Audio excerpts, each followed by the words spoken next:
Welcome to Writer Pants on Fire, where authors talk about things that never happened to people who don't exist. We also cover craft, the agent hunt, query trenches, publishing industry, marketing, and more.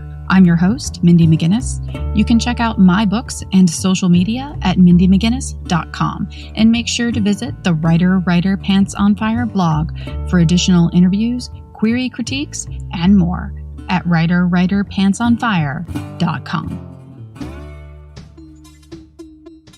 Check out the Behind the Bits podcast for serious talk about comedy.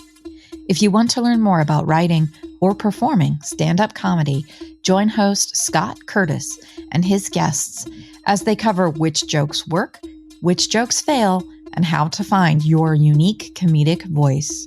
Behind the Bits won the Discover Pod's annual award for Best Interview Style in 2020, beating out Mark Maron and Conan O'Brien. Learn more about writing comedy and finding your funny bone at thebtbpc.com.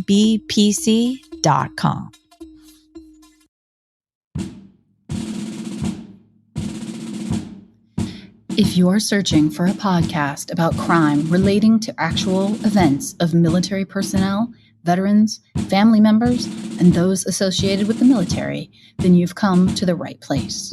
We welcome you to the Military True Crime Addict, where we explore stories that touch on topics such as assault, harassment, abusive power, hazing, rape, and even murder. Here, we provide voice to the victims and listen to their side of the story, raising awareness of heinous crimes and those most impacted. Our listeners can hear original true crime stories. Follow at militarytruecrimeaddict.com.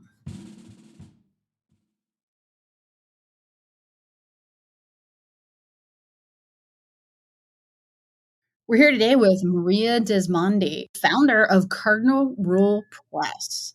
Cardinal Rule Press is dedicated to producing picture books that empower children with timeless messages of hope, courage, and the golden rule. They work very hard to release children's literature that represents today's diversity while remaining dedicated to messages that make a difference.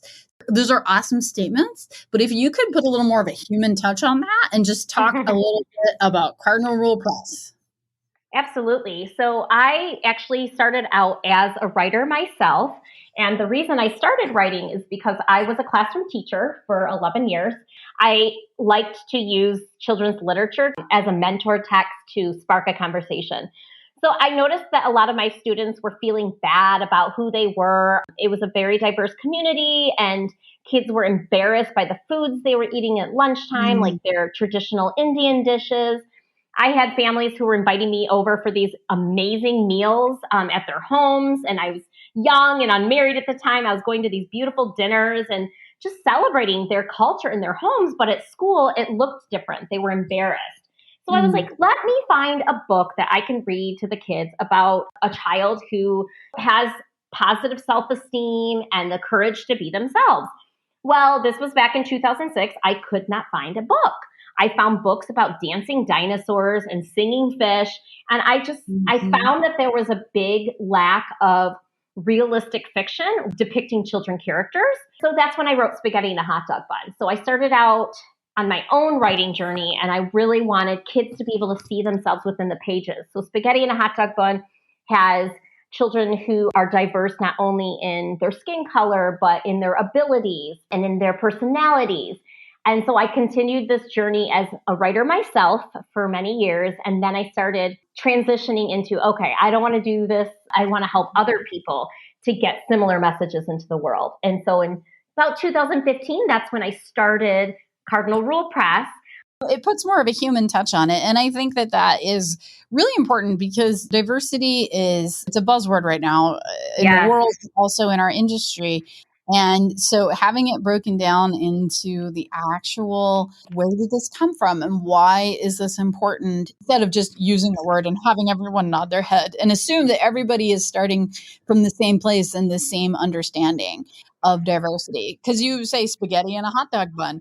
You know, I never would have thought, oh, that would be what we mean when we talk about diversity, right? So that's super relatable. As someone that as a kid really enjoyed, and this is disgusting to me as an adult, I really enjoyed tearing up pieces of ham, tearing up pieces of American cheese, and pouring ranch over that and eating it.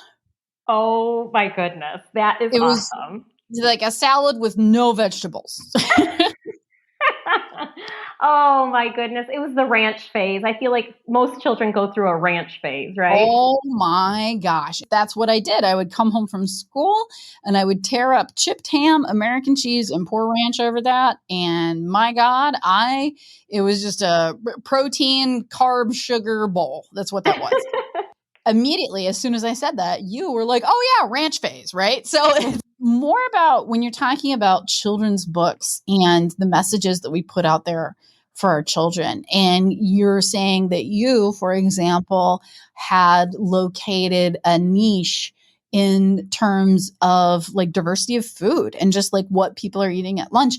It's an interesting space because that is a weird but very specific source of insecurity for kids. And you do see it. I work in a public school as a substitute. I used to be a librarian. You do see kids that are embarrassed about what they bring for their lunch, or they are envious sometimes of what other people have for their lunch. And then, of course, unfortunately, kids with no lunch at all.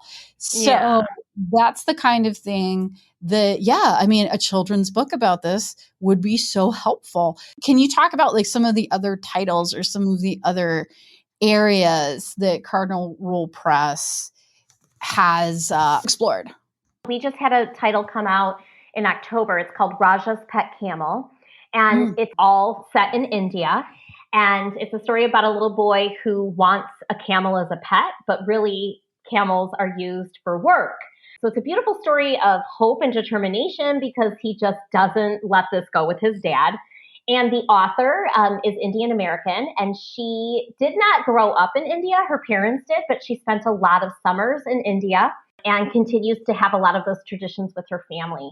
So we put a lot of the culture from India into the story. We actually were able to find an illustrator who lives in India currently, who is Indian himself. And so the illustrations are authentic and beautiful.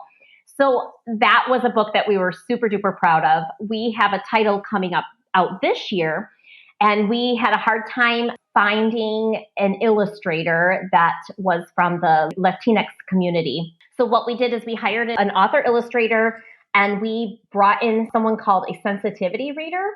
So we put extra money into hiring someone from the Latinx community to look at our illustrations, to look at our book, because the character is a Latina girl. And we said, we want to make sure that we're representing the culture appropriately. We want to make sure that somebody who grew up in the community, who has the authenticity to tell us whether or not we've done justice on this title. So that's another example of kind of what we're doing to keep that diversity in our stories, because, oh my goodness, it's hard.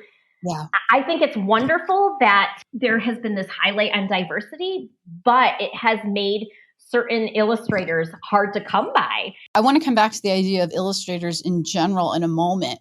Inclusion aspect. I'm an author. I'm a YA author and always on panels. And of course, representation and diversity has been a big part of the conversation for a few years now. Yet we're not seeing a ton of actual forward change.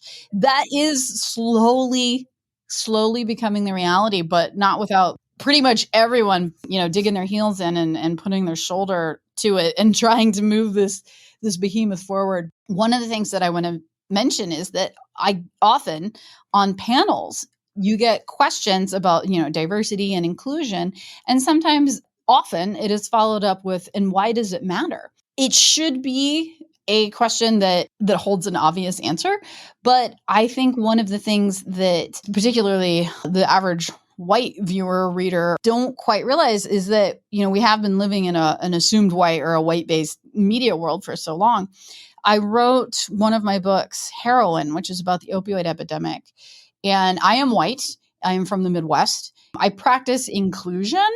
My main character is always going to be white because that's what's appropriate for me to be writing. But that doesn't mean that you then only write white casts. So you still practice inclusion. One of the things that I did was I had the best friend be Puerto Rican. I had actually had a really, really awesome interaction with a Puerto Rican book club. Just had like this great interaction with these kids, and they were so enthusiastic. And I ended up meeting with them again for the next book that I wrote.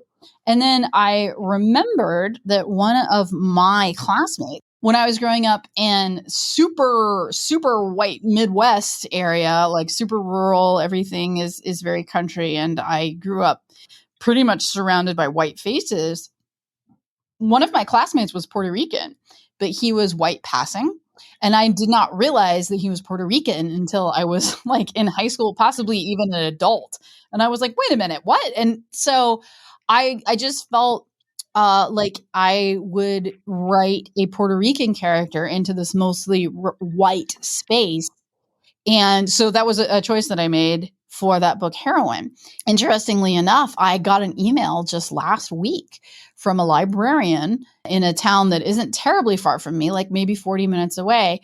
And she was like, I just wanted to tell you how much I enjoyed your inclusion of a Puerto Rican character in a white space and in the Midwest, because she's like, I'm Puerto Rican. And I ended up having a conversation with her, and it turns out that she grew up like 20 minutes from me. Oh my goodness. And she was like, yeah, I'm Puerto Rican and we're here. We're in the Midwest. I'd never seen an acknowledgement of that. And she was like, thanks. Like that meant a lot to me. She's like, she's an adult, and she had an emotional reaction to seeing herself represented. That's what I'm passionate about, because I taught these students, and like to open up the pages of these books and for them not to be able to connect with characters on that level. Mm-hmm. I thought that was really disheartening. I mean, so I love that story that you shared, because it's not just children, but it's people of all ages that want to be represented. Yeah, absolutely. So if you want to talk a little bit about how you go about finding your illustrators, your authors, your artists to help create that wider palette. Yeah, this has actually been a challenge in the book industry for me, because finding authors, I need them to know about us. I need them to submit their books to us. And their books also have to follow our guidelines. So we still are only producing realistic fiction. So that's something that I've stuck my foot in and said, this is our niche. We're going to do this. Over the last about year and a half, we've done a huge visibility campaign and really trying to get our name out there so that people know what is Cardinal Rule Press all about. So we've had these like 30-second commercials created, and we're putting them on social media. We're putting them out there so people of different colors, of different races, of different abilities know they can come to us with their stories. So that's the first part. The second part is we use different agencies to find our illustrators. And so I work with agents at those agencies to tell them what we're looking for. And then we also have our budget. And so what we found actually this last time around is people of color are booked out 3 to 4 years in advance on their illustration projects, which I think is fantastic. It's wonderful. This means that something is happening. We're starting to see a change. So that's how we go about finding our illustrators. Make your pages look professional with Vellum. Margins, headers, page numbering, font, line spacing all happen automatically with every book you create. Generate ebooks for Kindle, Apple Books, Kobo, and others, or deliver a beautiful print book to your readers. Visit trivellum.com/pants to learn more. Vellum. Create beautiful books. Speaking about illustration in general, a lot of the times when I am talking to authors, aspiring authors, and especially aspiring children's book authors, now, if they've done any of their work, they should know that the children's market is actually one of the most difficult markets to break into. And partially that is because I think people don't actually respect what it takes to write a children's book. Parents sit down and they read a book to their kid that has, like a very low lexile level, and it's just like rhyming or whatever. And they're like, oh, I could do that. And they don't understand that it's actually extremely difficult. I can tell you as someone that writes novels and writes short stories that I could not write a children's book. It is misleading in its simplicity. Let's put it that way. It does use a very specific skill set to be able to write a children's book. I hear a lot of aspiring authors, or they want to provide their own illustrations, or they already have like a friend that they want to have do the illustrations for them. And oftentimes I have to explain, no, that's not how that works. The publishing house will match an illustrator with you. That's the process, not, hey, my mom is good with Photoshop. So if you could talk about that a little bit, like why is that in the first place? How do you go about the process of matching an illustrator with an author? So what we do to match, we have a team meeting with our book designer and our acquisitions editor, and we sit down and we say, okay, here's the manuscript that we've taken on. Let's have this discussion. Let's brainstorm. What is the feel that you have for this book? Are we looking at soft pastel colors? Are you looking at bold colors? Like, what is the voice of the story? What do we want the artwork to really look like? So that's our first conversation. And then I go to the agent at the illustration company and I'll say, hey, this is what we're looking for. This is the manuscript. These are kind of our thoughts on what we're looking for. And then she or he will give us about 6 portfolios to look at. And then I'll go back to our team and we'll look at those. So that's kind of like the matching process. I'm curious about if an author comes to you saying, oh, I already have illustrations I did myself, or I would like for someone else to do it.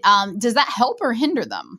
It actually hinders. And the reason why is because unless you are a professional artist, which means you have some history in graphic design or you have some history in publishing, it can hinder you because most publishers have some sort of a consistent style in their illustrations that they're looking for.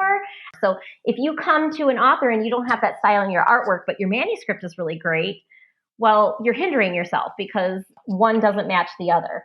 We find that there's a lot of learning curves with people who say, oh, my mom is an artist. She would love to illustrate this book.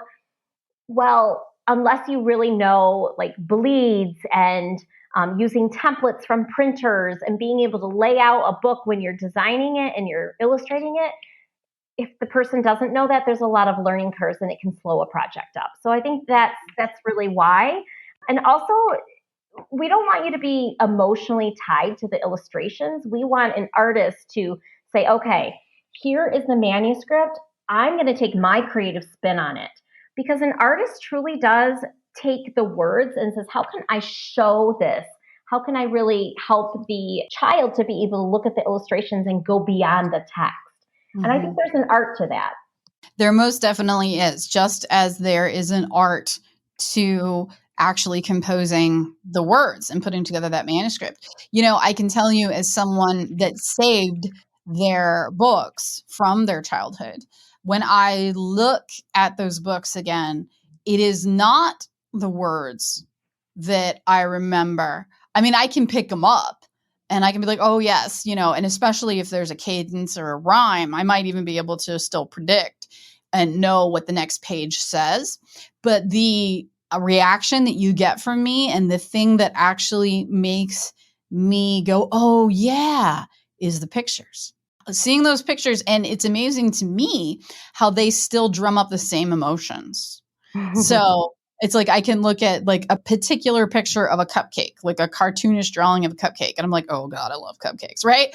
I mean, I feel that way just like looking at a picture of a cupcake, but there is a specific type of like food desire that I would just like, as a kid, I'm just going to sit and look at this picture of a cupcake, right? Like it makes me happy. There is an innate skill at work there, but like you're saying, there are also so many different skills that come with working in the industry and just being a professional as opposed to being a hobbyist.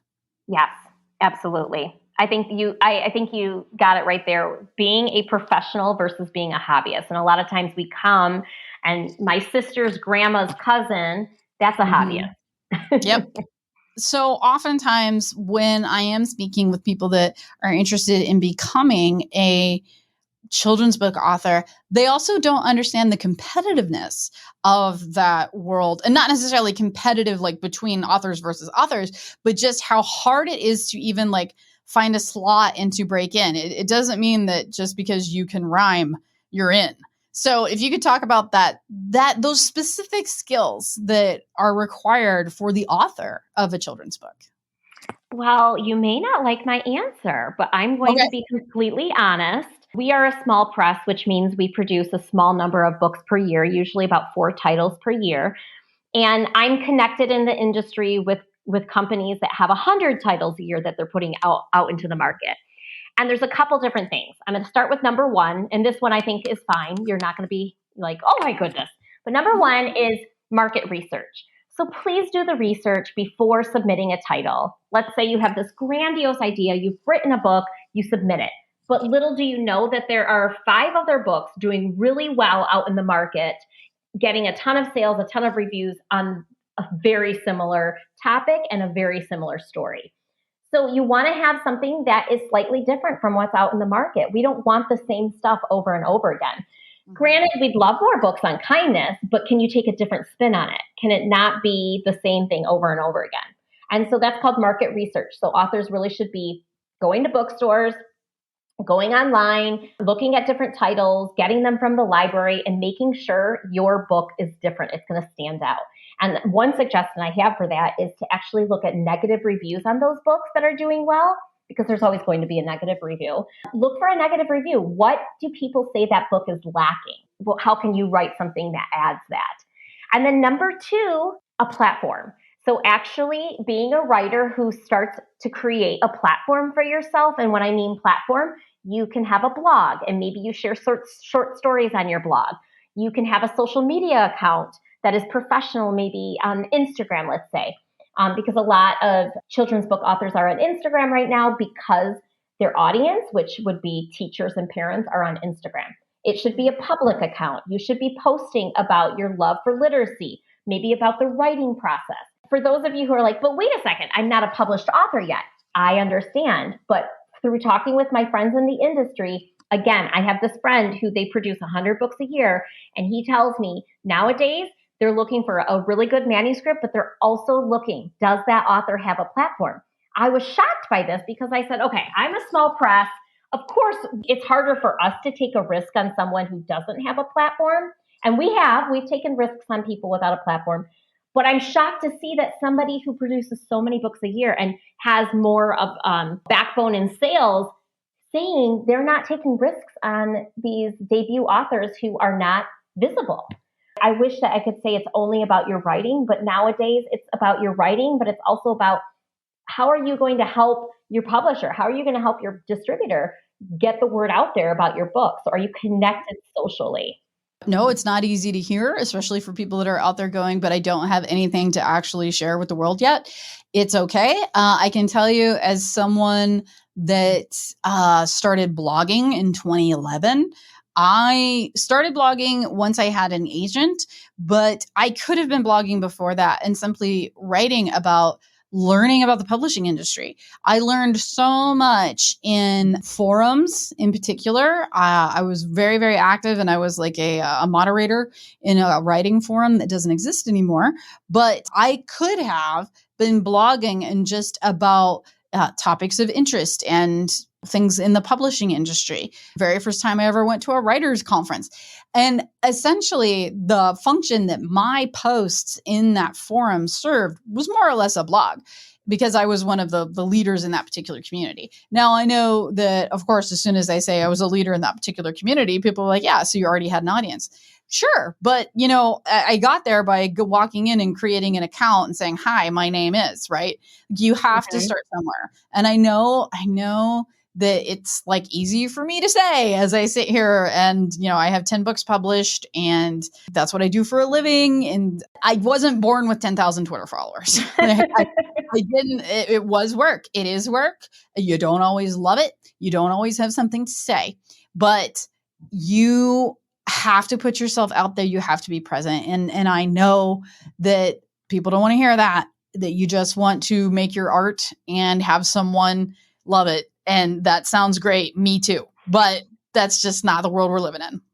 Exactly. I think you have a great point. And like you said, you could have been blogging before this happened. And I also found that I started blogging. I think my goal at the beginning was 3 days a week, which is a lot, but it was helping with my writing to write that much. And it's a different form of writing. You're speaking directly to your audience. And that helped me be better at any type of marketing language, any type of promotional language. Like, I am fluent in that now. And it's not because I went to school and have a degree. It's because I moved through these circles enough. And that's a good point. I love that point. Mm-hmm. I mean, I know that nobody wants to hear about all the work that you have to do before you even begin your work, but we have the internet now, guys. I was querying when you had to go to Barnes and Noble and buy the Marketplace Guide to Literary Agents and print a query and have a self-addressed stamped envelope and mail your query, get your envelopes back with your own handwriting on them addressed to you with a little card inside that says no. Oh my gosh, I'm laughing because I did the same thing for Spaghetti and a Hot Dog Butt. I sent it out to 90 publishers. I had that book.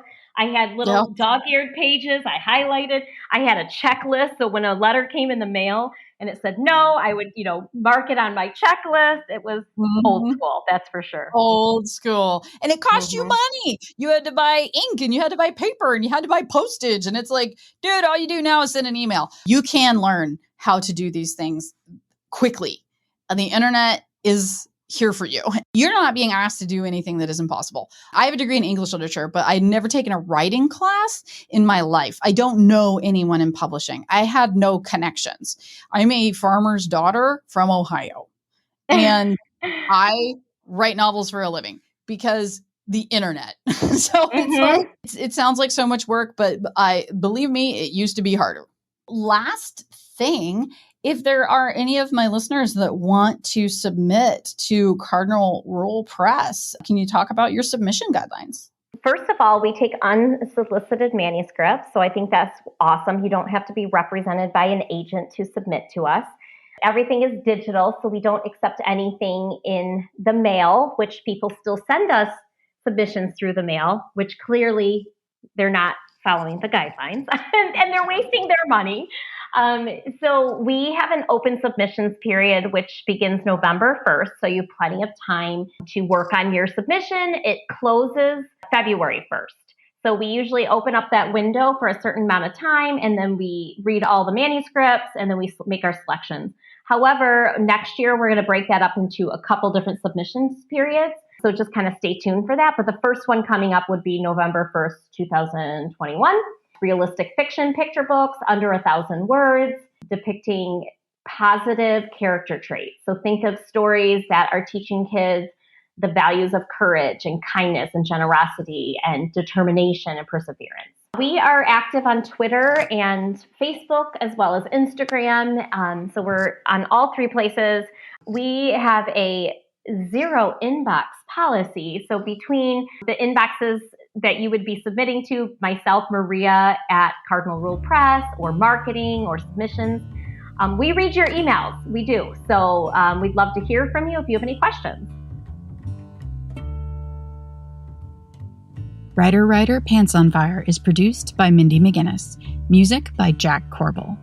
Don't forget to check out the blog for additional interviews, writing advice, and publication tips at writerpantsonfire.com. If the blog or podcast have been helpful to you, or if you just enjoy listening, please consider donating. Visit writerpantsonfire.com and click Support the Blog and Podcast in the sidebar.